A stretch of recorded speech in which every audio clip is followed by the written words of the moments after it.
Hello and welcome to another Stompy 51 miniature adventure. Today we're going to keep it simple but fun as we transport ourselves back to June 2009 for an absolute White Dwarf Empire jamboree, including some fantastic kit bashing they show of the various kits, then new but now being re-released as part of Warhammer the Old World, if they ever get any stock in. And so the Empire musters for war. And on the front cover, you've got an image of an Imperial captain holding up the head of some kind of beastman lord, because the beastmen always shout throughout the lore that they are there to destroy any vestige of civilization. But this time, iron, guns and steel, etc. managed to overcome that. We open the magazine, where it fulfills its primary function of getting all of us with our collector gene to go absolutely wild and thinking, gee, we could own this entire Imperial army as well. There's some fantastic houses at the back there. Can we get them in? Can we get them in? Yes, we can. And those fantastic houses look like someone has spent hours and hours with a lot of balsa wood and polyfiller. And I really just hope that this has ended up in someone's home or in a Games Workshop basement somewhere versus in a skip. Mark Latham, the editor, writing, "It's a joyous month of hobby for me as my favourite Empire army is getting more new stuff to swell its ranks. Time for me to dust off my gaming hat and take the Empire to the field. Just one snag. My New Year's resolution back in January was to finish my Empire army, but I haven't done it. How things have not moved on. But that's not such a problem for this month's battle report, because he's just borrowed the studio army, an option not open to most of us. And they seem to be having a go at marketing the Empire steam tank down there.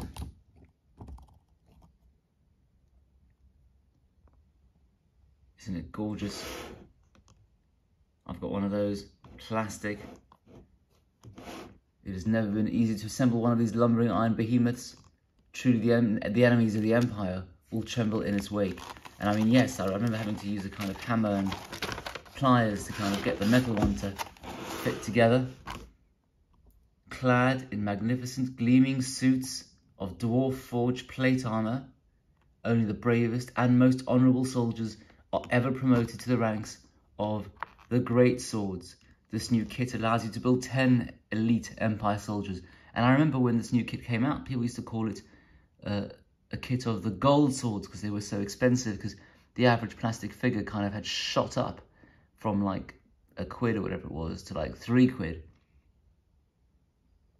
And I remember going into a Games Workshop store hoping to play a game of Warhammer Fantasy with a mate.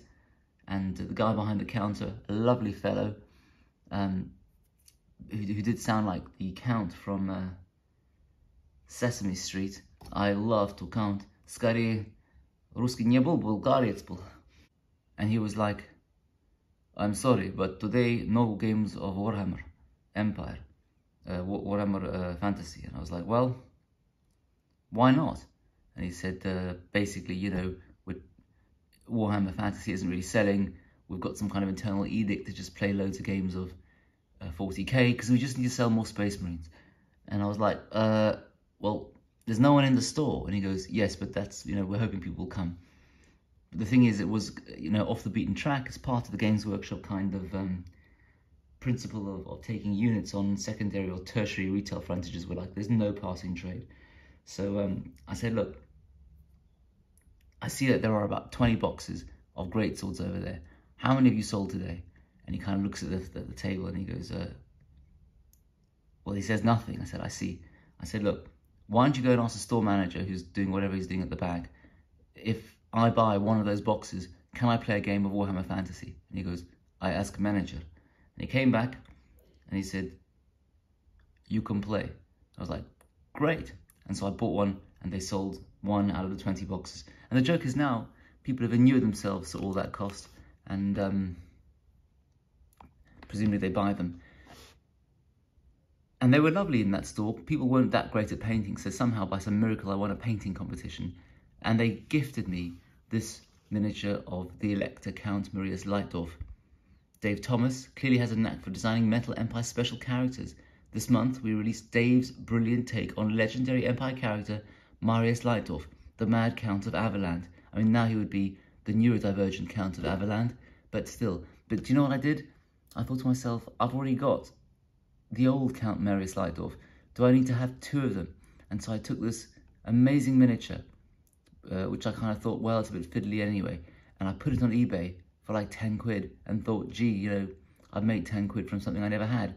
And now I'd love to have him, and he probably goes for like 70 quid if you've got him in metal, unless they re-release him for Warhammer in the old world, which they won't do, because I think the timeline is way before the birth of good old Marius. And of course you've got the Empire archers. They were brilliant. Predictably they're sculpted by the Perry twins, which is probably why they're so brilliant. Empire captain with hammer and pistol, I had him, but I don't know why I bought him. He was never a really good model. I should have bought that guy. I did also have this new reference book they refer to here. Uniforms and Heraldry of the Empire. It was a beautiful book, and I recently just put it up on eBay because I hadn't used it for decades, and I thought at some point it's just going to start degrading in the garage. And there's, you know, there are key images from it all over other Games Workshop products, but it was a beautiful book and very much in demand. The Temple of Skulls, a great new plastic scenery piece. That's interesting. I thought it had been around for much longer than this. The Galadrim, never understood why a kind of Semitic language's plural ending has winged its way into Lord of the Rings. You know, there are Hirim, the Galadrim. But anyway, it must be part of one of the many interesting languages pulled together by Tolkien. And Galactic Overlords. What was Galactic Overlords? Who knows? Who knows? Coming soon to a gaming table near you is the 4th Warhammer 40,000 expansion, Planetary Empires. The 3 previous expansions are variants on playing games of Warhammer 40k, from urban firefights to assault from the skies, and even massive battles with a cast of thousands. This is based on the hex-based map system in the style of Mighty Empires. Yeah, I never really got into that. Warhammer Online, or the Ring, giving you a sense that, you know, this isn't just a core games special, but actually, you know, they're trying around the fringes of the hobby to come up with some creative and interesting ideas. The Empire has been given loads of cool kits this month, so Andy Hall talks to our resident gaming sages, Jeremy Vettock and Dave Andrews, about the glories of the Empire. This is a bit of a generalization, but it seems to me that the longer you've been a Warhammer general, the more you gravitate towards the Empire. Maybe it's the thought of all those units of massed infantry in their colourful panoply, the knights encased in shiny armour, or perhaps it's the weird and wonderful machines of destruction. I mean, I'm all for that, although it's the colourful panoply that always did for me, because, you know, it just took ages to paint. They are the greatest and most powerful nation, agrees Jeremy. You shouldn't underestimate just how large the Empire is. You can't compare it to somewhere real like mainland Europe, because it's much larger in scale. Even the rivers, the tributaries and lifeblood of the Empire can be miles wide in places. They're very clever. And a kind of Holy Roman Empire on crack. They've got all of these different flags for the different parts of it, the different provinces.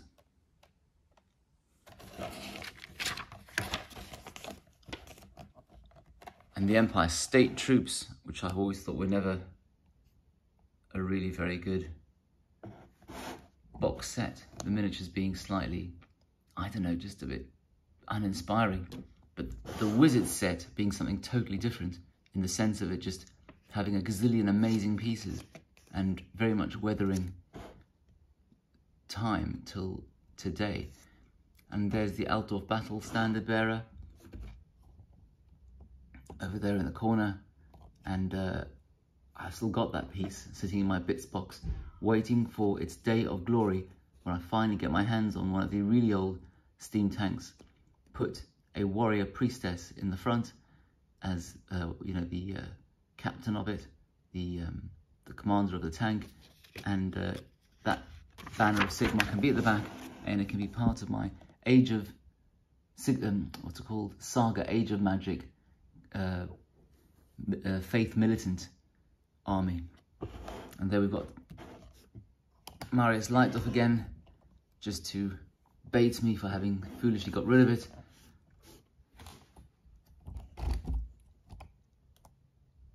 The Empire State handgunners. Again, I thought a pretty uninspired kit. But down there where it says further inspiration, another extract from that beautiful book, Heraldry of the Empire, where they just give you loads of really cool and fantastic ideas about how to paint the various uniforms. Although realistically, is anyone going to take the time to do black stripes on the leggings of their miniature? The steam tank frame.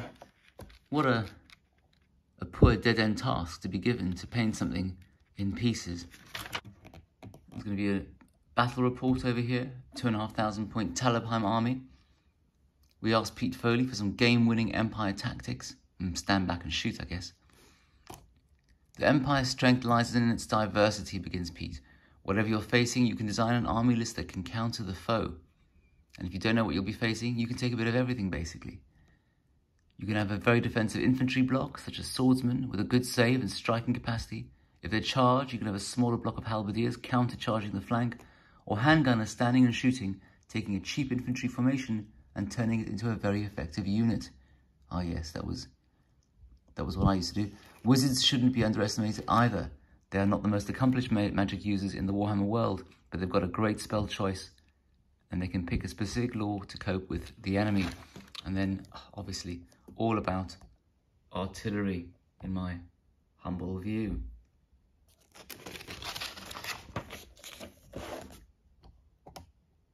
A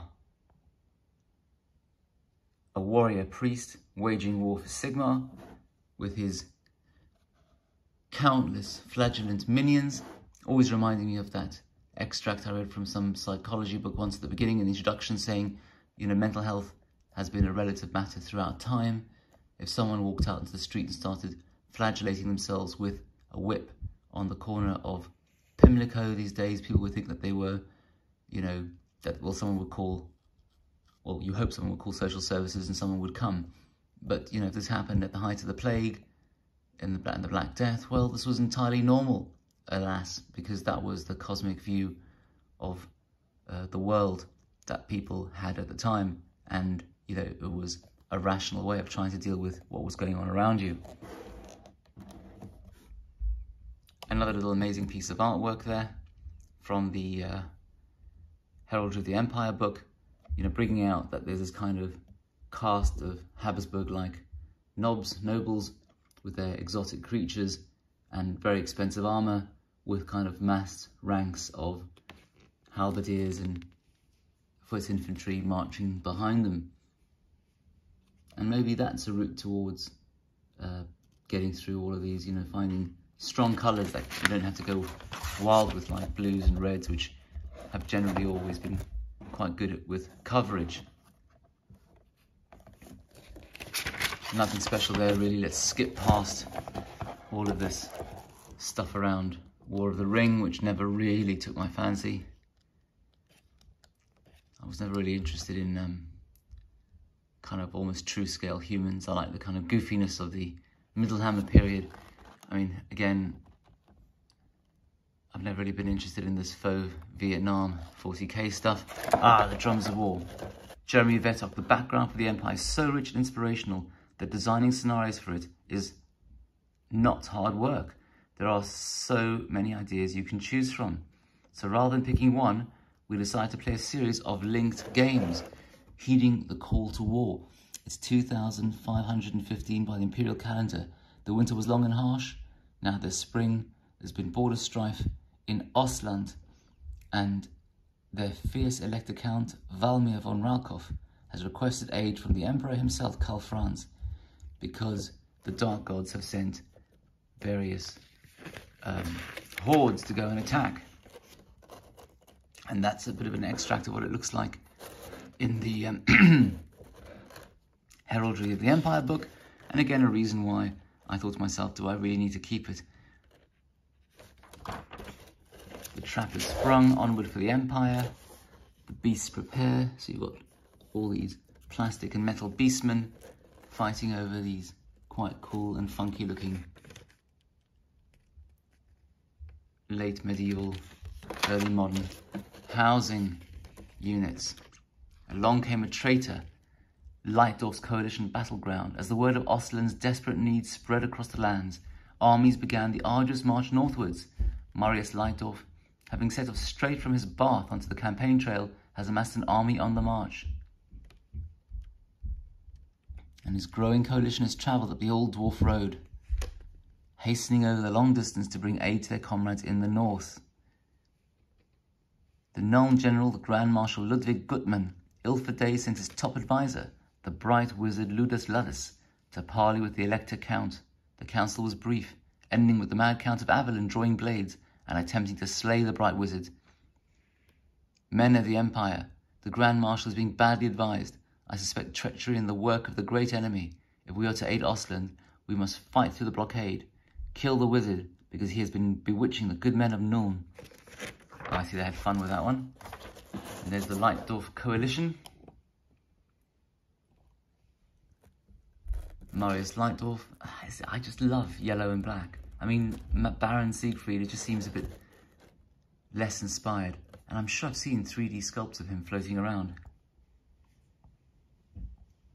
There he is.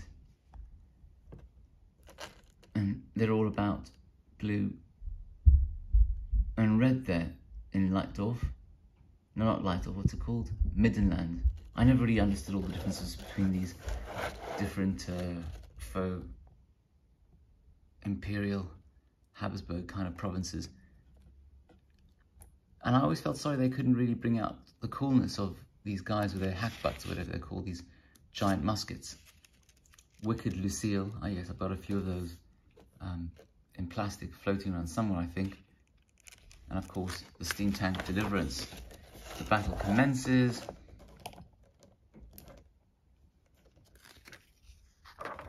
La-di-da-di-da. So they have a bit of a civil war between different Empire units, and knights crash into the serried ranks of halberdiers or spearmen there.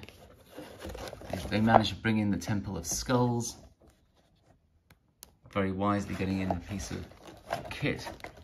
More gorgeous little bits of artwork, so I'll be keeping this lovely magazine in lieu of having parted with the Heraldry of the Empire book. The temple is taken at the centre of the battle there. Blood on the ice. So I wonder if they'll be re-releasing all of these for Warhammer in the old world. I mean, they were a bit clunky. The new plastics are much better. Bit of chaos chosen over there. And of course, Marius is the madman of the match.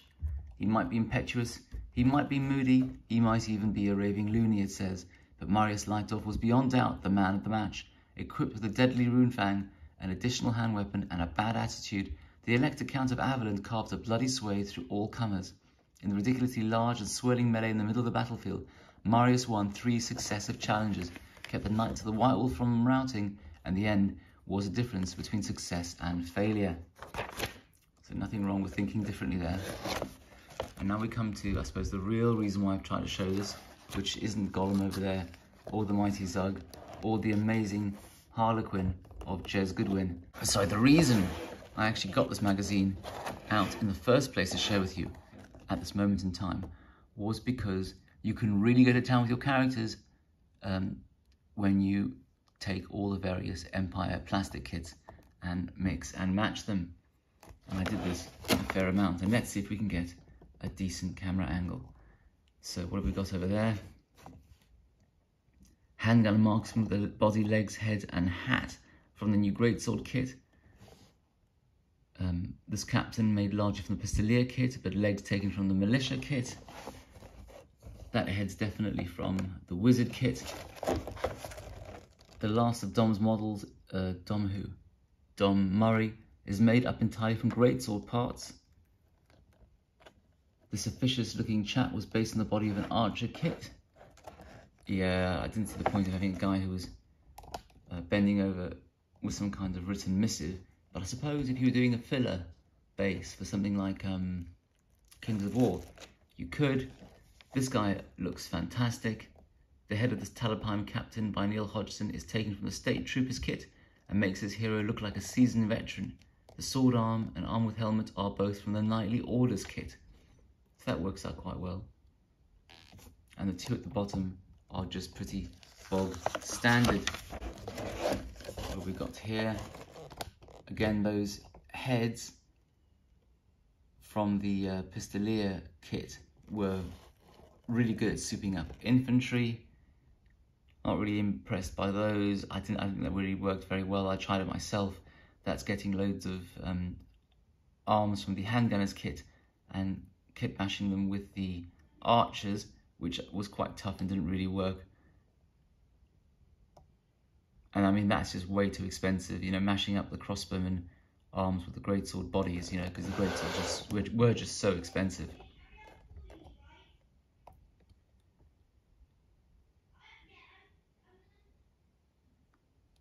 The Nordland Free Company was created using a mix of parts from the archers, greatswords and flagellum kits. And again, you know, you can get some great results, but you have to kind of consider cost at some level. That's a pretty good job with the knights, which, you know, weren't the greatest kit, being slightly older. But I mean, look at it, this person can seriously paint. This fellow being Dave Andrews. I wonder what he's doing now. I mean, this isn't that old. Mike Anderson's Militia Warband, Knight Panther on foot, Scout, Captain, a warrior priest you can make up through a lot of different plastic pieces there.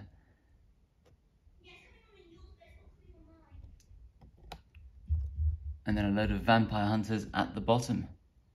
And that one's second from the left, being one where, you know, it would look really quite cool if it were recreated. And the Empire Wizards kit, as ever, just being one of the best kits of all time. At which point we'll leave it before my iPhone runs out of storage. Thank you very much for watching to the end. Keep well, keep safe, subscribe, and see you next time.